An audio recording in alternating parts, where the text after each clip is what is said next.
This conversation is taking place as part of the Africa Migration Report Poetry Anthology series, which we are currently working on.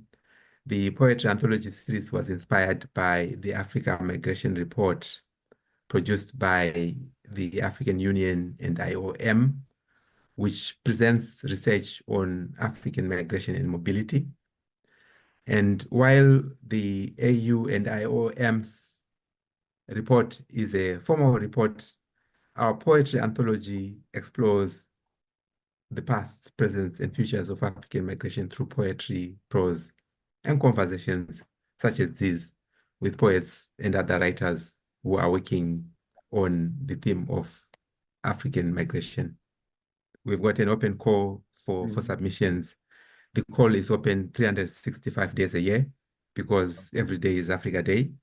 And then we are also organizing a series of readings and conversations like this, not only with other scholars who are writing on African migration and literature, but also with the poets who are contributing to the anthology.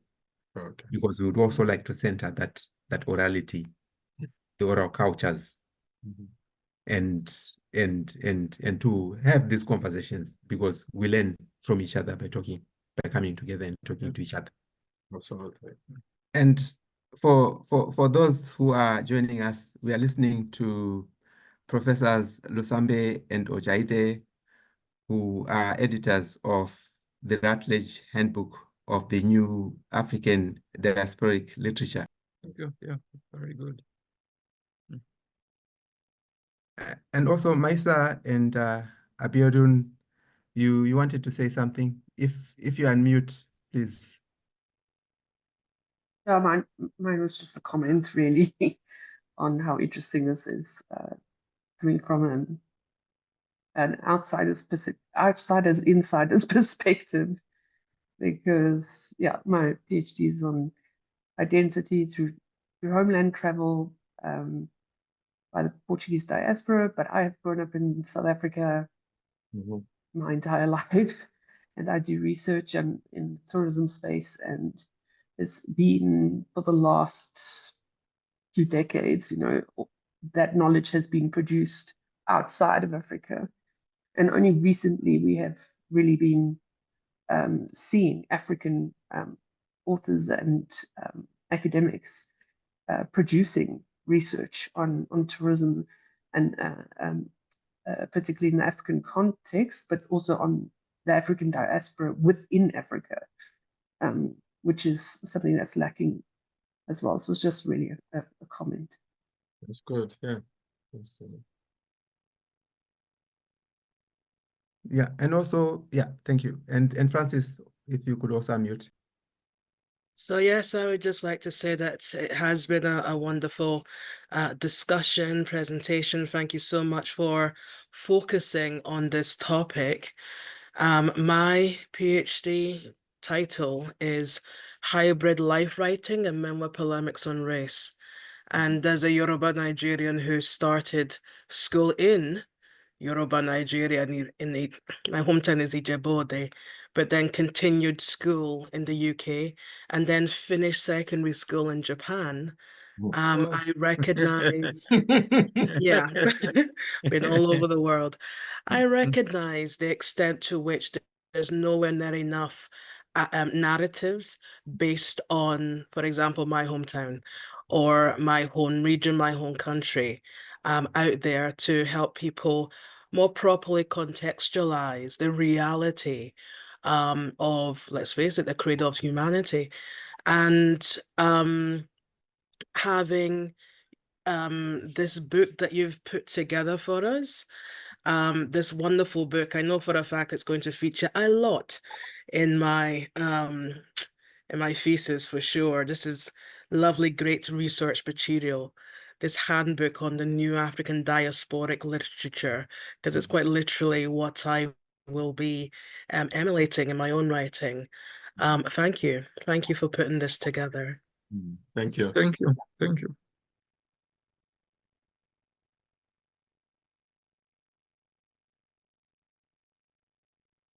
And then I'm also looking at some of the questions like the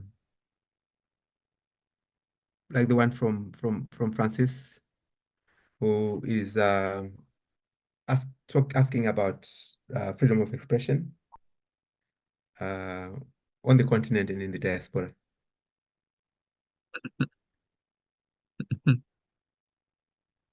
Freedom of expression. Yeah, maybe let me just say a few things about that. Yeah, when you think of freedom of expression, I think there's no place really where there's freedom. There's no place where there's freedom. I live in the United States, I teach, and there are certain things I cannot say. If I say them, I'll be fired. At the same time, when talking of literature, what I've observed that I look at a particular area of Nigeria. If you look at the eastern part of Nigeria, and you look at writers there, the writers who are writing within Nigeria and the writers who are writing outside in the diaspora, there's a lot of difference in what they're writing.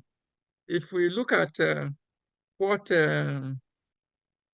somebody like Akashi Zebo is writing, what that's Okoye, yeah. So the Igbos in Nigeria, what they're writing, and the Igbos outside, from Tess Oweme to, of course, you have Adishe and others. See, in issues that are very sensitive in Nigeria, like let's look at it, let's talk about it.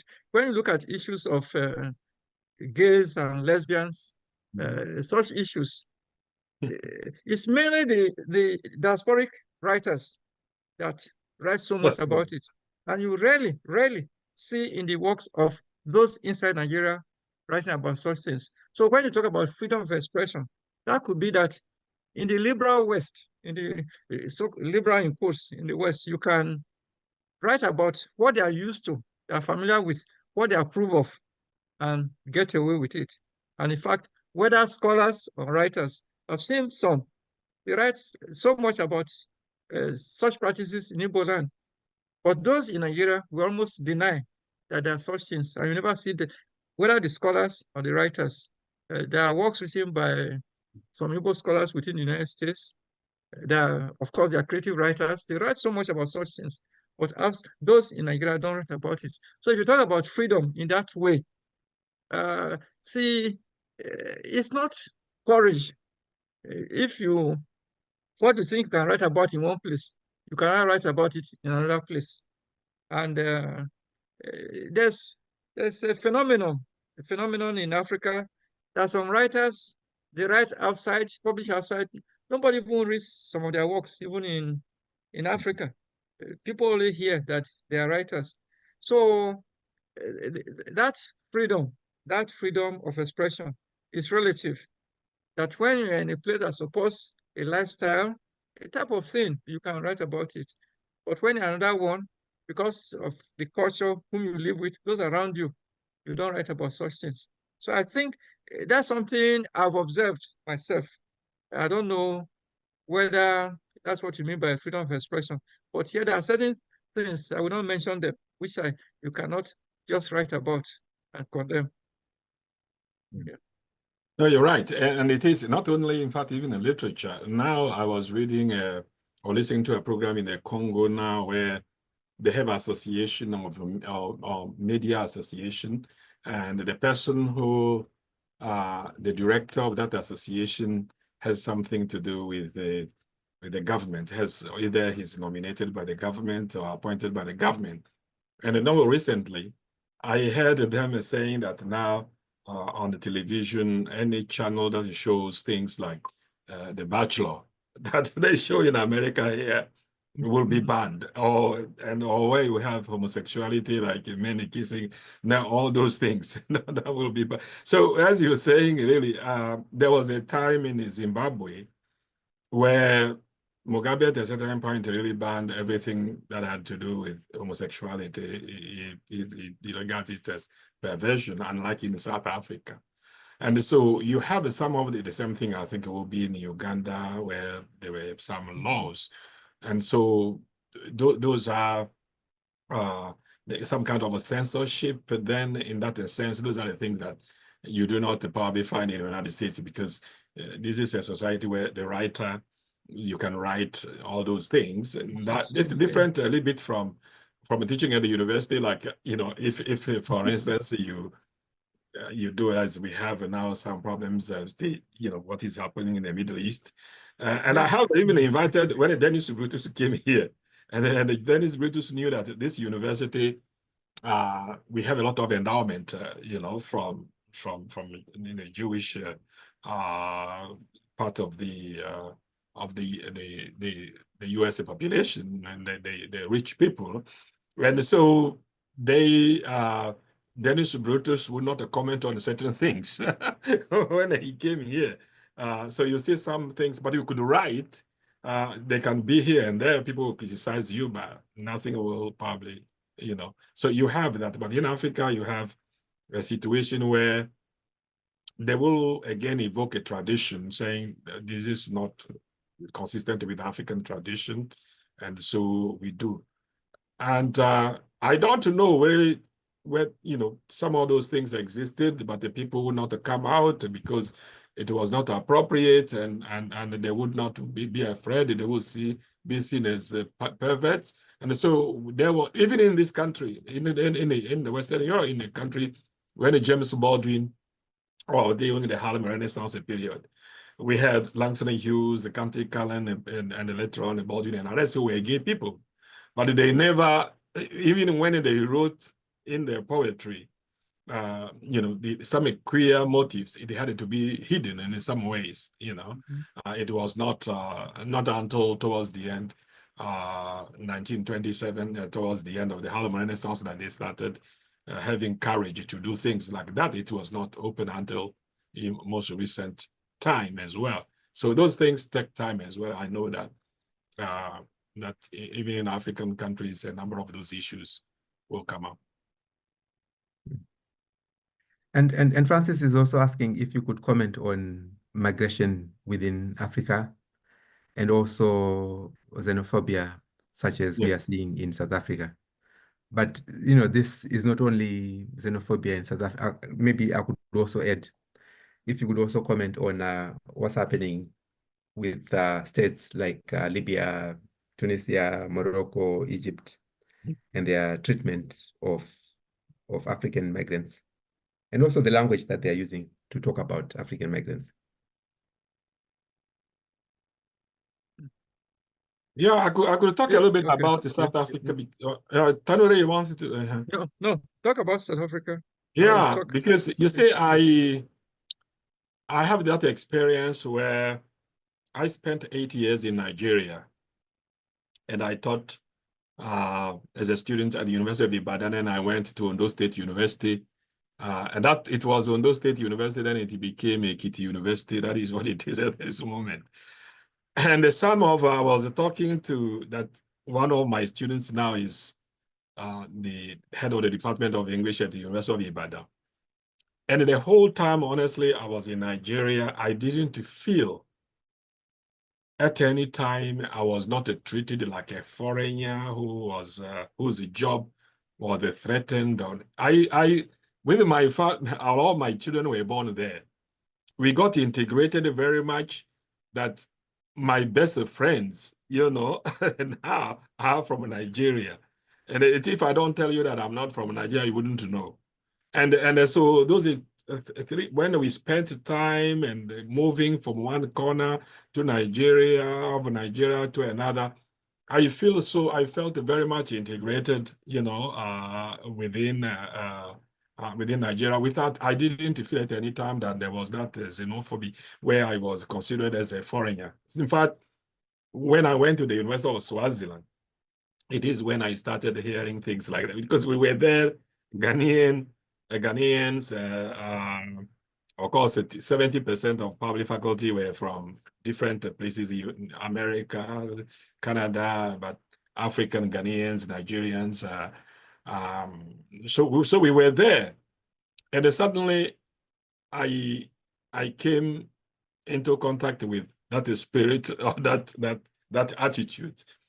that you knew there that you were there in a very temporary situation, because even whatever you were doing was not so much appreciated as putting you in a situation where you are reminded that at any time you'll be replaced by a local who has gone to do a master's degree and are coming back. So there was that kind of a situation that we found there. So, you know, it was so uncomfortable and unsettling. Not that necessarily they will replace you that way, but also that you were not so appreciated in a manner that we are here. For instance, what I'm teaching here, I'm appreciated and I'm giving all the things that even the students and the faculty and the colleagues, you know. So it was something that, and then when we went to South Africa, I went to South Africa in 1992, Mandela had just been released, and I avoided going to white universities, preferring to go to Fort Hare, because it was really the bastion of ANC. Mandela studied there, Mugabe and others, and then Mbulelo was coming. And so we had an attraction that we wanted to build, to rebuild that university, to make it almost like, we had a program like Pan-African Studies, which we introduced in the Department of English. And then we recruited people from the United States, from Nigeria, like Izebai and others, said they came there to try to train South Africans as well, send them or supervise them so that they came. But at a certain point during our time while we were doing that work, because we were operating with people where they come from exile and new, like Mbulelo was in Nigeria. I met Professor Mzamani in Nigeria. He was teaching at the ABU. And when he became a vice chancellor there, you know, he actually was instrumental in having me there. And we were all, you know, didn't feel. But then, as the time went on, at a certain point, that attitude then came up, where I'm hearing about, you know, I left. I spent 8 years again there, and did a lot of work, really, you know, for the country during that time. And it was not so pronounced during our time, but now it has become, you know, that attitude of treating other Africans as foreigners who, you know, in a manner that is possibly much worse than we are treated here or somewhere else. I don't know. It becomes really, the reports I have from like a Congolese, they have created another identity card or something like that doesn't give you the possibility to become. No, you can't, because I became a South African citizen, in fact, having worked with Mbulelo during the negotiations, writing on the South African literature, going to conferences, to promoting the interests of Black students, and doing that. We became a really part. But as soon as we left, now it has become, it's no longer like that. So you see now the situation as it is. I don't know, maybe job situation, economies, you know, the economy of South Africa being what it is now, will also lead people to start thinking otherwise. So you have that situation, but the situation that Ambroise mentioned in North Africa, even when I was a student in Britain, I became aware that the Black people in Libya, in Algeria, and those places were treated differently. There was racial discrimination, really, you know, and this is what we see now more pronounced these days. Even when they were within the Organization of African Unity, that existed. Mm-hmm. Yeah.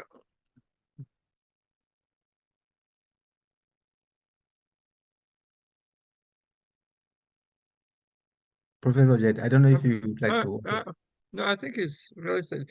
I want to talk about the North African group. Yes, I think some of those, I think for quite some time, it seems Tunisia was not a member of the OAU because they said they were not African. I think they see themselves more as Arab, yes, than Africans. So that's why when we were talking about this diaspora, when I brought race as part of it, see that some people see themselves. If you look at, in ancient times, Egypt was Black. If you go to southern Egypt today, a lot of Black people, the so-called blue people in in all this Algeria and those people, they look more black than anything. And so I think race has to do with it. And after the removal of Muammar Gaddafi by the NATO action, you know, they were unhinged. And you know, most countries, when they have economic problems, they tend to blame others for their woes. Whether it's Nigeria, Ghana must go. Whether it's Ghana, Nigeria must go, or what's happening in South Africa. Usually, there are some economic problems which give rise to such xenophobia or mistreatment. So the case of those people, see, the good life, I think they were enjoying under Gaddafi. They thought, I don't know, they were deceived to believing that after Gaddafi has left, they will have freedom and they have more prosperity. But it was a lie. And if you work in the migration place, so you know the atrocities committed against African, that's sub-Saharan people passing through those places, Tunisia or Libya, going to Europe, then going to the Mediterranean, Lampedusa, to Lesbos, and the rest of them. So I think racism is part of it, and the economic difficulties, because nobody of the same race will treat the Africans the way they are doing so. And they put them in shabby boats. They know that those boats cannot get anywhere. They seize everything from them, put them in the boats and push them into the sea. They don't care whether they're there or not. So I think racism and sometimes looking for money makes them very callous and immoral, because they put them in boats they know cannot go anywhere, and just they take all their money away, and if they could die or nothing. I think that's one of the greatest regrets when I look back at history. The way Gaddafi was removed. See, this was somebody who had the African Union to be much stronger. It was ready to even give African countries money to do things to affect the unity of Africa. But once basically was removed by the West, once he was removed, you see these people being what they are. And up to today, you have the American sanctioned so-called government in Tripoli, and then the other government. There's no government there. So when there's such chaos, you can expect racists to behave the way they want. Thank you. And then and then we hear from Joseph, and go back to Abiodun before we have final words from you. Yes, Joseph.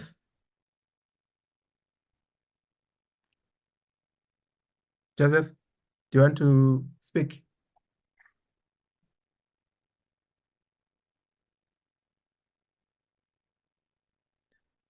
Okay. While Joseph is sorting his audio out, maybe Abiodun, you could comment on the note that you just made about art and stories in your presentation. Sure, yes. So it's another reason that this particular event this evening, you know, really carries a lot of weight, and I value it very much. Past Speculation for Future Inspiration is a presentation which I did at this Scene from Echo, which is the proper Yoruba name for Lagos. The Scene from Echo conference, which was a joint collaboration between the University of Lagos, UNILAG, as well as the University of Exeter in the UK. And my presentation there focused on unlearning existing modes of perceiving the world by looking at the benefits of centering Black subjects within storytelling using real cultures and historical events as the basis of world building. When I say real cultures, I mean authentic African cultures. Yes.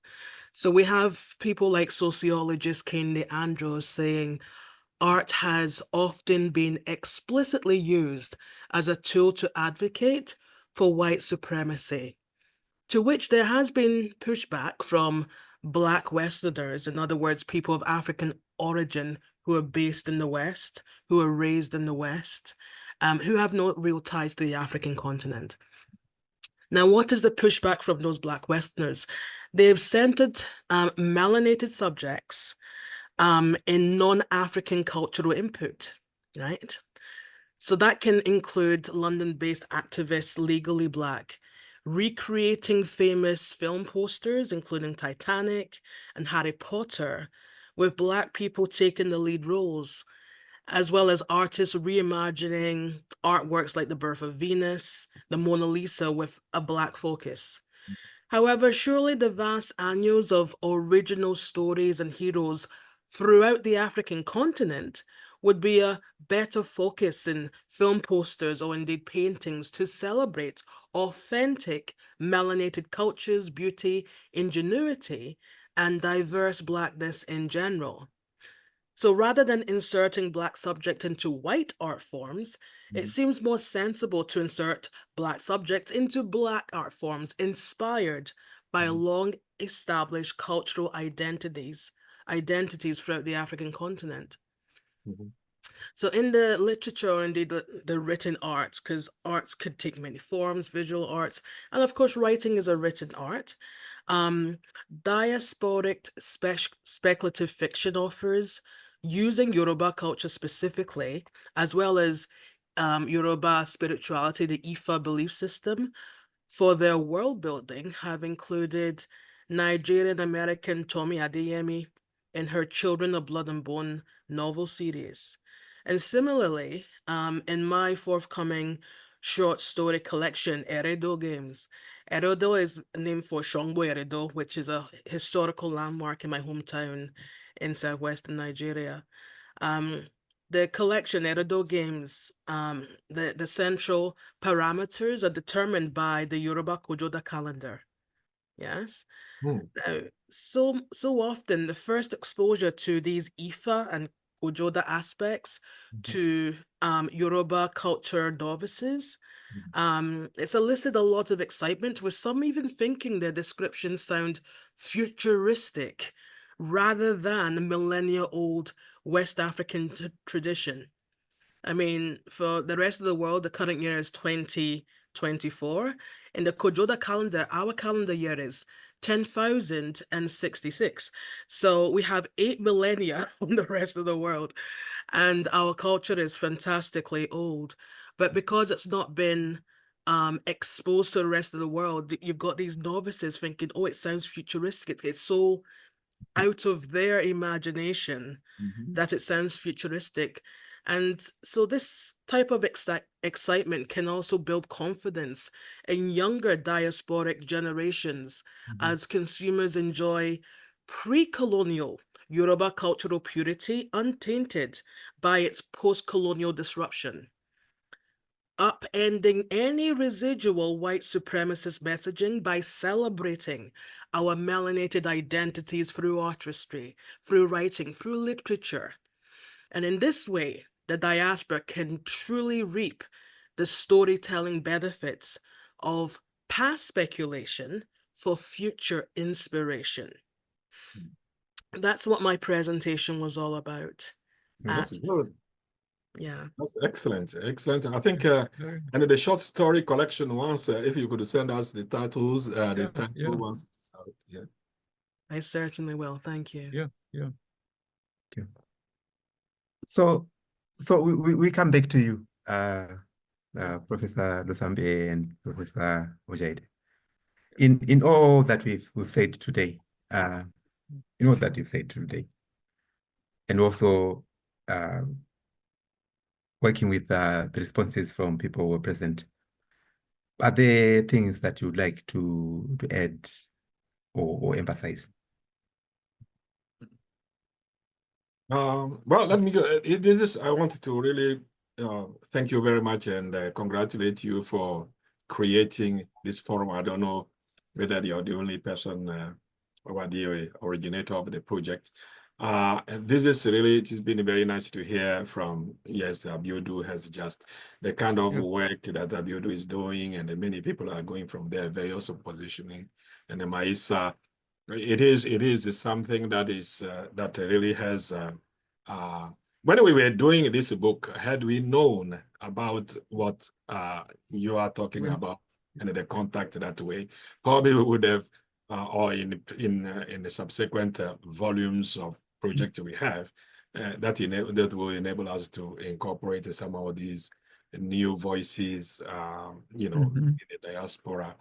And it is something we look forward to, very assertive, centering again, that you know, the Black subject within the Western space, that actually the center, you know, the Western structure of attitudes. And this is something that we are very grateful. At least thank you very much for organizing and inviting us in. We will certainly subscribe to your list so that you can be informing us about events and forthcoming speakers. Thank you. Thank you. Thank you, Ambrose. Ambrose, yeah, it's a good program, and we like the response to our discussion. As my colleague has said, yeah, it's we've got some new ideas about future revision of the book. If it's to be revised, what should come in. Yeah. One thing I want to say is that it's not enough for you in a forced migration or the NGO you had to just organize this and it ends there. It shouldn't be like that. It seems you have some contacts with people in the African Union. See, we are talking about migration, and there are reasons. When you look at the African Union today, like everything in Africa seems to be going down. Yeah? See, maybe because of the lack of strong leadership or good leadership, as we'll be saying. See, why can't no African leader can come and tell Africans, see, if people are moving to the global north, it means that something in the global south is driving them. Why can't the African Union, we don't even know who the Secretary General is or the chairperson of the union as we used to. See, why can't there be some force there? It's not just it seems to be very weak. It seems to be very weak that you should tell Africans there should be a blueprint for African leaders. Please, if people are running away from your country, there are reasons why they're doing so. Why can't we address such things? So it's not enough for you to collect these things. All we are doing as scholars and writers is to let you know that people have come for so many reasons. They've been driven from Africa in these places and are contributing immensely. My friend, colleague in Vermont, look at me in Charlotte. There are others, so many Africans all over contributing so much to the outside world. Yeah. If the conditions in Lesotho or South Africa were good, or Nigeria was so good, we wouldn't have been here, we would have remained there. Could you imagine what the likes of Ngugi and others would be in Africa if they were not even literally driven from their places? So my point, I think my takeaway is that don't just collect this, the feedback you get from this should be passed to the African Union to be more effective and pass them to other African nations. I know civil service, they will treat them as nothing, but there should be something that should be reminding them that it's because of what African leaders are doing or the state of Africa at this time that people are running away. There are many who could stay, but they're not staying. So you should take the message, I think, from this discussion, not just from us, the presenters, but from the responses, that things could be done to keep more Africans at home than leave the continent. People will always leave, but many will remain. And people, you cannot say, oh, the economies are not good. How can the economies not be good in Nigeria or Congo if we have good leadership, good, strong leadership, visionary leadership? These are the richest, some of the richest countries on earth. But the leaders don't seem to be in control. They're embezzling money. So much is going on, which you know. So please, this should not just end here. It should go beyond this discussion, and there's nothing else. Pass a report to the African Union, if you can, or these things to organizations that will do more to make life better for Africans within Africa. Thank you. Thank you very much. Thank you very much, Professor Losambe and Professor Ojaide. Also, I think I should explain that the Africa Migration Report Poetry Anthology series is a response to something that the African Union posted. In that sense, it was inspired by the African Union's report of the same name. We are not working with the African Union. We are responding to them because we believe, like you do, that we need to talk. The African Union and Africans on the continent and also Africans in the diaspora need to go into conversation with each other because all of us share interest in what happens on the continent. We share interest and concern around how Africans, both on the continent and in the diaspora, are faring. And we believe that the African Union should do more. With the anthology series, we are actually explicit in saying that we are looking forward to a world in which freedom of movement is a right that is enjoyed by all, and including Africans, not what we are seeing at present, where supranational organizations and institutions like the European Union are paying Libyans, are paying Tunisians to basically kill Africans. Yeah, that's right. As a way of stopping them from reaching Europe. Yeah. You know, and we believe that the African Union should take a tougher stance than it is doing right now. The silence is not acceptable. So this is where the poetry, one of the points where the poetry anthology comes from, that we need to have these conversations, we need to talk. So far, we haven't started talking. So, yeah. So send you some poems. Well done. That's good. Yeah. That's good. I'll send you some poems. Thank you.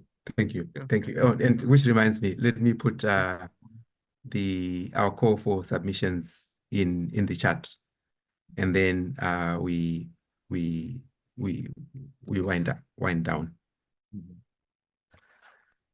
So I've put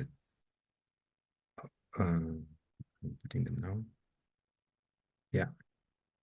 So these are some of, we've got an open call for submissions. The call is open 365 days a year because every day is Africa Day. We've also got a funding appeal because the initiative is unfunded. It's running on volunteer energy, pure volunteer energy.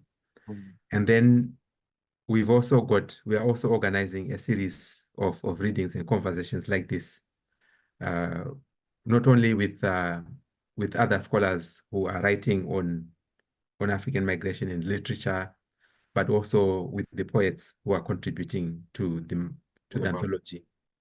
Because we would also like to center that orality, the oral cultures, and to have these conversations, because we learn from each other by coming together and talking to each other. Absolutely. Yeah. Thank you.